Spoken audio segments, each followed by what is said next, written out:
The story of Pablo Escobar, the world's most notorious drug lord. Early life. Pablo Emilio Escobar Gaviria was born on December 1st, 1949, in Rio Negro, Antioquia, Colombia. Raised in the nearby city of Medellín, he grew up in a modest household.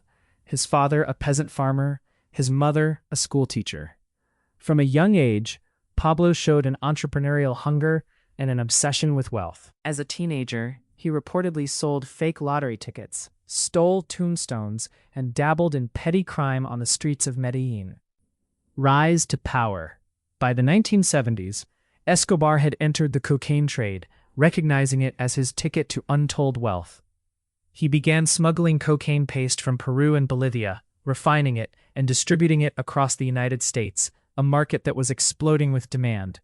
In 1976, he co-founded what would become the Medellín cartel, alongside the Ochoa brothers, Jorge Luis, Juan David, and Fabio. The cartel built a sophisticated smuggling network, using private planes, submarines, and corrupt officials to flood the U.S. with cocaine. At the height of his power in the 1980s, Escobar controlled an estimated 80% of the world's cocaine supply, shipping up to 15 tons of cocaine per day into the United States. His net worth was estimated at $30 billion, making him one of the richest people on the planet. Forbes magazine listed him on their world's billionaires list for several years. The two faces of Escobar. Escobar was a man of deep contradictions. The Robin Hood in Medellín's poor neighborhoods, he built football fields, schools, and housing for the poor.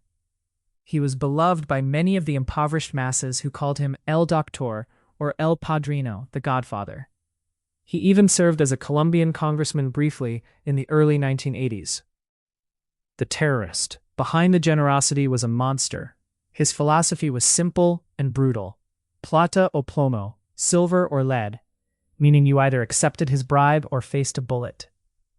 He ordered the assassinations of judges, politicians, police officers, journalists, and presidential candidates. He bombed a commercial airliner, Avianca Flight 203, in 1989, killing all 107 people on board, and orchestrated the bombing of the DAS, Colombia's secret police headquarters in Bogotá. War against the state. When the Colombian government moved to extradite him to the United States, Escobar declared all-out war on the Colombian state. He launched a terror campaign targeting anyone who supported extradition, assassinating Justice Minister Rodrigo Lara Bonilla, 1984, Attorney General Carlos Mauro Hoyos, 1988, presidential candidate Luis Carlos Galán, 1989, hundreds of police officers, judges, and civilians. This period, known as La Violencia, the violence, or the era of narco-terrorism, plunged Colombia into chaos and fear. La Catedral, prison on his own terms. In 1991, facing immense pressure, Escobar negotiated a deal with the Colombian government. He surrendered and was imprisoned. But in La Catedral, a luxury prison he essentially designed and built himself in the mountains outside Medellín, it had a football pitch, a bar, a jacuzzi, and a waterfall. He continued running his cartel from inside its walls.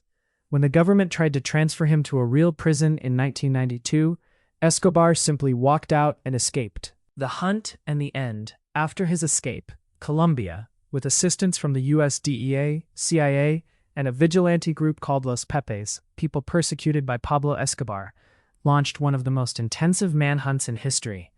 Escobar moved from safe house to safe house in Medellín, constantly evading capture.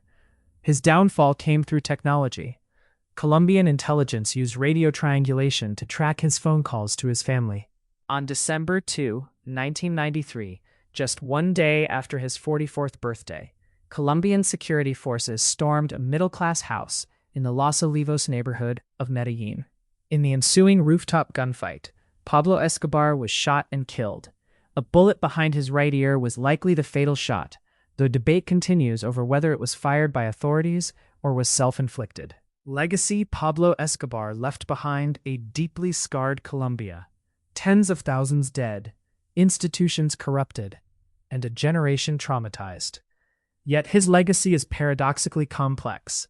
He is both vilified as a monster and romanticized as a folk hero by different segments of Colombian society.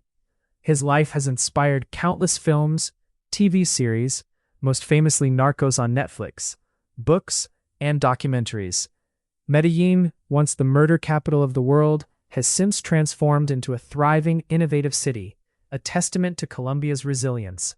His story remains a cautionary tale about the destructive power of the drug trade, corruption, and unchecked greed. I can replace things, but I could never replace my wife and kids. Pablo Escobar. In the end, the man who had evaded armies, governments, and intelligence agencies was brought down not by force alone, but by his inability to stay silent when it came to the people he loved.